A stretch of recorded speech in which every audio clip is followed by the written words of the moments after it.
Bom dia. Bom dia. Estamos aqui hoje na Escola Municipal Líria Maria da Cruz Alencar. Vamos iniciar esse podcast tendo uma conversa com a diretora Maria de Fátima da Silva. Sim. Então, senhora diretora, qual é o seu entendimento a respeito da função da escola? Como você vê a escola hoje para a sociedade, para as crianças que estão nessa nova geração? Então, eu vejo sim, de grande importância, né? No sentido de transmitir a educação em vários sentidos, né? Porque nós sabemos que a educação, essa palavra educação, ela é bem ampla, né? Ampla no sentido de passar os conteúdos, ampla no sentido de você falar de valores, né? É educação de um modo geral, né? Transmitir conhecimentos. Então, é de grande valia, tendo em vista que também é a escola que tem o maior número de alunos, né, do município. Nós estamos com 536 alunos, então é de grande relevância para o nosso município, né? A escola que trabalha com as famílias diretamente, a gente procura envolver sempre as famílias na nossa escola, né? De várias formas. Para sempre ter um desenvolvimento cada vez melhor, né? Sim. A próxima pergunta é: quais são os perfis dos alunos hoje? Como você vê esses alunos hoje, principalmente pós-pandemia, né? Muito tempo parado. Eles entrando no colégio agora. Sim. Nós, assim como os outros municípios e as outras escolas, nós estamos enfrentando várias dificuldades. Tanto no sentido da aprendizagem do aluno, né? Porque eu estava até conversando com outras pessoas hoje em relação a isso. Por exemplo, o aluno que entrou no primeiro ano, ele nem fez o primeiro nem fez o segundo. Ele não assistiu a aula presencial, né? Ele assistiu remota, que é totalmente diferente. Ou seja, ele não atingiu os objetivos. Então, esse aluno está no terceiro ano esse ano, mas na verdade ele está sendo alfabetizado agora. Era o que a professora Leila estava comentando. Muitos não sabem, né, ainda nem escrever, sim, nem ler. Sim. Está sendo um desafio muito grande para vocês. É verdade. E alguns, por conta de dificuldade dos pais não ser alfabetizado, não saber ler nem escrever e nem ter condição de pagar alguém para pegar a tarefa em remota e ensinar em casa, esses casos são piores ainda, porque eles ainda estão conhecendo as letras, né? Mas aí a gente está trabalhando, o município tem nos ajudado bastante, a Secretaria de Educação, com projetos, e a gente procura de várias formas fazer, faz diagnósticos várias vezes, né? Agora mesmo a gente acabou de fazer um. Então, assim, a gente está procurando trabalhar da melhor forma, mas estamos enfrentando muitas dificuldades nesse sentido. Um grande desafio, né? E a próxima pergunta é: como era a escola no tempo que você foi aluno e o que mudou? Como você vê a escola no tempo que você era aluna e hoje o que mudou? É bem diferente, né? Assim, porque os costumes, os valores, isso já é uma diferença grande, né? Então, assim, do tempo que eu estudei para cá, e também até em relação à tecnologia, né?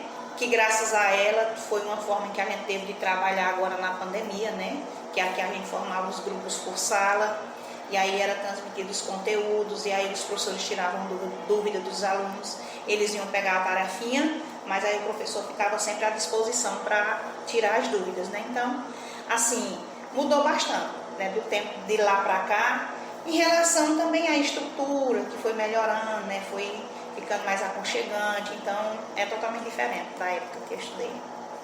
A próxima pergunta é: quais são as maiores dificuldades na relação com o aluno e quais as propostas existentes para a melhoria destes aspectos? O que vocês enfrentam, assim, a maior dificuldade com os alunos aqui hoje em dia? Uma das dificuldades é a questão do interesse.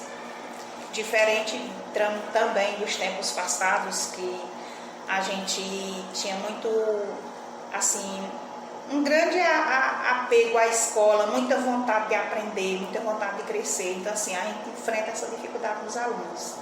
Muitos deles, não todos, né, porque toda regra tem exceção, mas muitos deles não se importa. Às vezes quer vir para a escola apenas para estar ali interagindo com seus colegas, para bater papo, mas na verdade não está realmente interessado nos conteúdos, né? Aí tem a questão também, né, que está sendo um grande desafio que a gente está percebendo, é muitas crianças com déficit de atenção, crianças com autismo. Também tem essa situação aí, inclusive nós temos vários casos aqui na escola, crianças que são autistas, algumas que são leves, né? Na verdade nós não temos nenhum grau maior, né?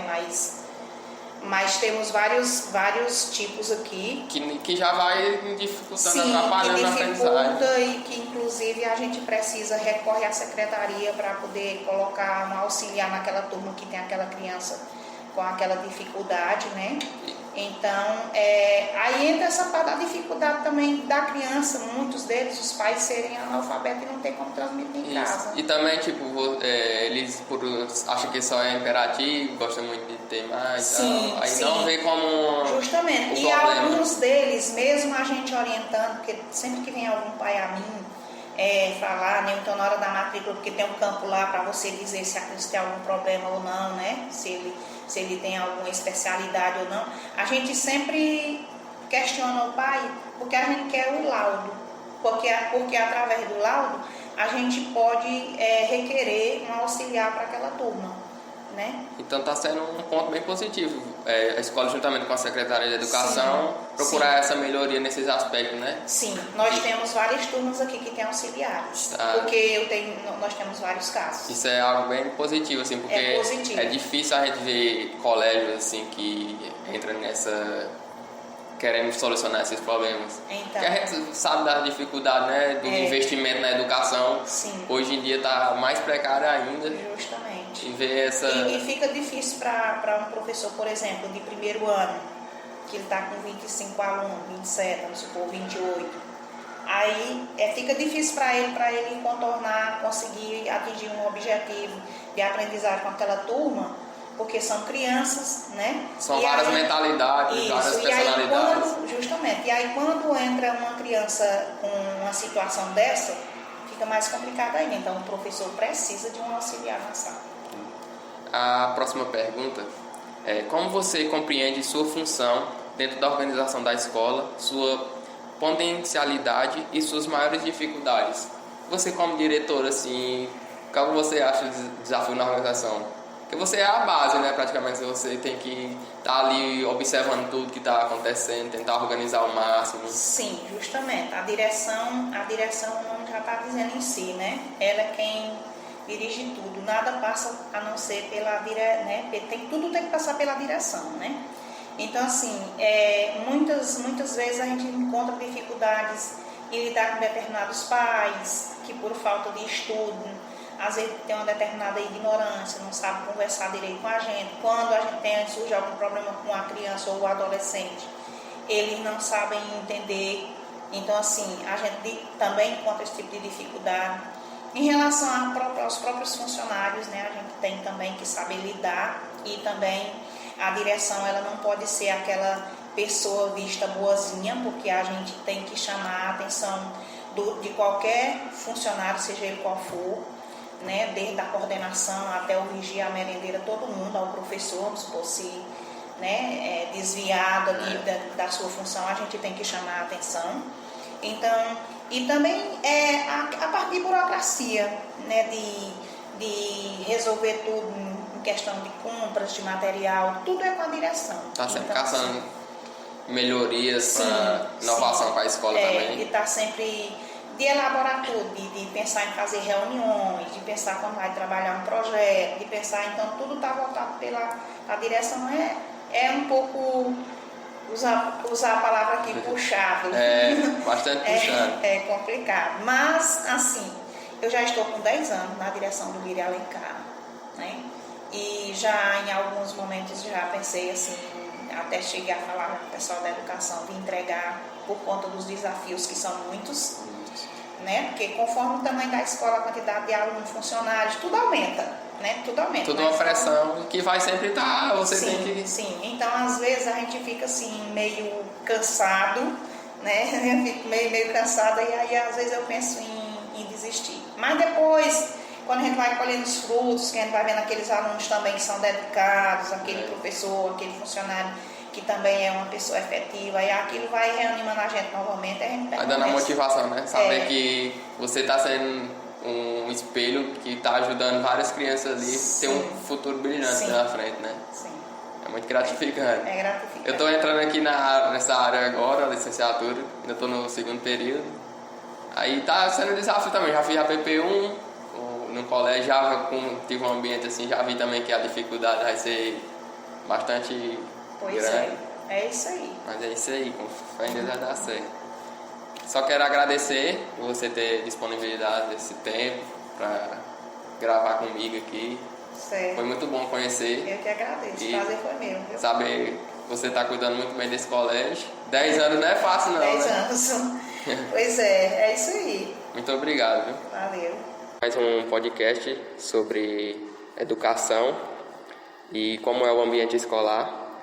Estou na unidade Lília Alencar. Lília Maria da Cruz Alencar, na qual eu vou entrevistar aqui a professora Leila. De qual disciplina você, professora? Você é? Polivalência. Polivalência, né? Professora de alfabetização, mas também tenho uma formação em língua portuguesa. Língua portuguesa. Então, Leila, tenho aqui 5 perguntas para fazer, para a gente dialogar sobre elas. A primeira é: qual é o seu entendimento a respeito da função da escola?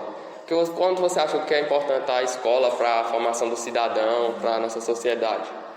A função da escola, primordialmente, é justamente garantir a aprendizagem do aluno, né? Dando valores necessários, né, para a sua formação de cidadão, garantindo a eles que ele tem o domínio da leitura, da escrita, das artes, das ciências naturais, né? E envolver a escola, o ambiente, para que o aluno consiga as habilidades necessárias para a sua formação como cidadão. E quais são os perfis dos alunos hoje? Como você vê esses alunos hoje? Como é que está o ambiente com toda essa inovação tecnológica que está acontecendo?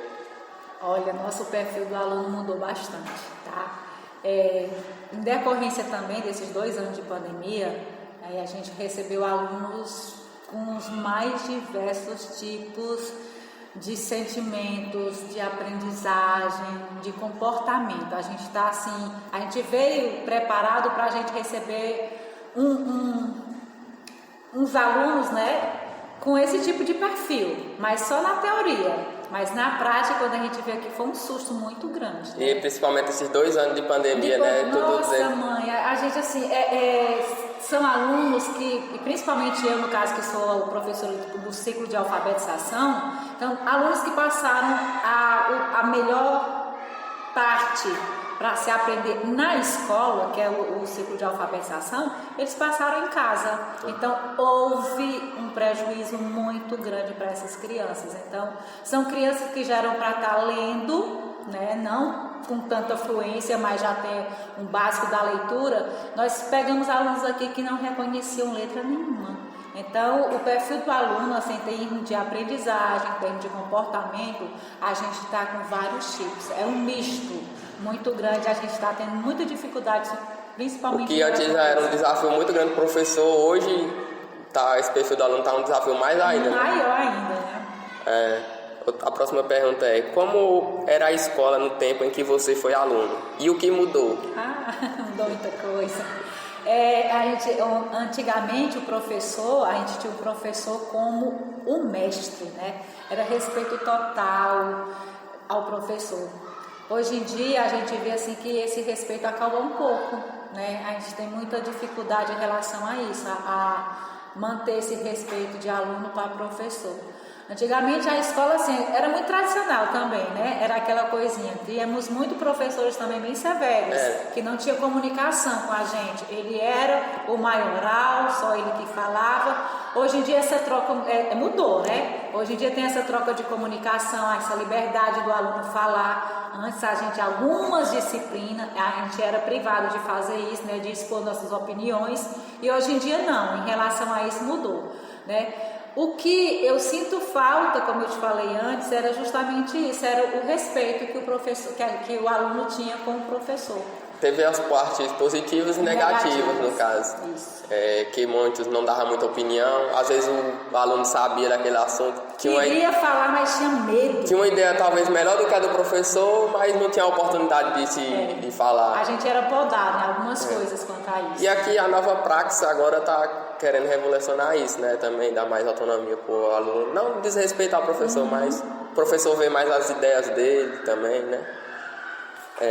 A próxima pergunta é: quais são as maiores dificuldades na relação com o aluno e quais as propostas existentes para a melhoria desses aspectos? Pronto. Nossa maior dificuldade hoje, como eu te falei, em relação à aprendizagem, né? A gente está com muita dificuldade enquanto a isso, né? De tentar nivelar os alunos e tentar fazê-los recuperar esse tempo que foi perdido para eles, o tempo de prejuízo. E nossa escola hoje, graças a Deus, a gente está implantando vários métodos, né? Vários, minha gente, que eles trouxeram lá da Secretaria de Educação também. Pronto, vários programas, justamente para a gente trabalhar a leitura e a escrita de alunos, né? Para tentar recuperar esse tempo. Então, são programas de leitura que a gente está trabalhando, muitos programas. E eles vieram num período benéfico, né? Porque justamente a gente teve a maior dificuldade, a gente teve a sondagem, né? Fizemos as avaliações diagnósticas, vimos quais são os pontos, né, que a gente até já sabia mais ou menos, justamente a leitura escrita, e em cima dessas dificuldades das diagnósticas que a gente viu, a gente recebeu esses programas para trabalhar em cima dessas dificuldades. Pois foi algo benéfico, né, que veio, vocês estão conseguindo trabalhar e vai ajudar bastante, porque recentemente com a pandemia foi o que atrapalhou muito, que nem você já comentou sobre a questão deles, muitos nem saber ler. E a gente já está voando, assim, tem aluno da gente que já está, a gente está terminamos agora, né, estamos terminando o primeiro semestre, mas a gente já vê um avanço muito grande em relação a gente está muito feliz com o resultado, graças a Deus. E, a questão também, que nem eu sou do curso de Educação Física, essas crianças não praticamente se abdicaram de atividade física, ficaram praticamente 2 anos trancados em casa. E muitos apenas com o uso de celular, ficaram inertes. Aí, a educação física está em constante movimento, né? E ali você vai trabalhando locomoção, vai desenvolvendo cognitivo e vai uma coisa implementando a outra. E eles também não tiveram isso. Aí foram só para o uso da tela. Na qual, ele chega aqui muitas vezes já cansado, com sono. Dorme tarde, porque a gente passou o dia a dormir. Passou o período da pandemia que também mudou muito a rotina da pessoa, né? Aí é o que vai atrapalhando mais ainda eles aprenderem a ter um desenvolvimento melhor. A última pergunta seria: como você compreende sua função dentro da organização da escola, sua potencialidade e suas maiores dificuldades? Como professor, assim, como tu encara assim, esse desafio, essa organização que tu vê? Como eu me vejo, eu acredito que o professor, ele é uma das, não a principal, mas uma das molas principais numa escola, né? Porque é ao redor dele que tudo vai funcionar. É a base, né? A base. Tem a equipe gestora, tem a equipe da educação, mas tudo que é planejado com a equipe gestora é repassado ao professor. E é a mola da escola, né? É o professor que vai repassar para várias cabecinhas, né, aquilo que foi planejado para ele fazer. E eu acho que um dos maiores desafios é lidar com várias personalidades, né? Nossa, são inúmeras. Comportamentos, personalidades, nível de aprendizagem, é muito complicado. E uma das dificuldades também que a gente tem em relação ao não acompanhamento de alguns pais em relação aos alunos. E a gente nota que os alunos que têm mais deficiência na aprendizagem é justamente os alunos que não têm acompanhamento em casa, né? Que não tem esse acompanhamento. Eu acho que uma coisa que nós viemos descobrir agora e que atrapalha muito é a questão do déficit de atenção. Nós temos demais, sabia? Déficit de atenção, o autismo. Existe, porque a criança, eu fiz um projeto agora no Colégio em Picos, da PP1, na qual a gente observava muito. Só que os pais, achavam, por a criança ser imperativa, Achava que é normal, porque ela gosta de ter Não, tem muita energia, eles falam isso. Não, a gente já detectou, a gente chama, né? Primeiramente a gente chama. Aí, não, ele é normal, é porque ele tem muita energia. Outras vêm do autismo, foi uma que está demais, né? O número de autistas está crescendo demais. E até eu fico até preocupada, porque a gente, como professor, a gente não pode diagnosticar, mas a gente tem um olhar que a gente sabe. E o déficit de atenção, de aprendizagem dos alunos, tem uns alunos assim que é gritante.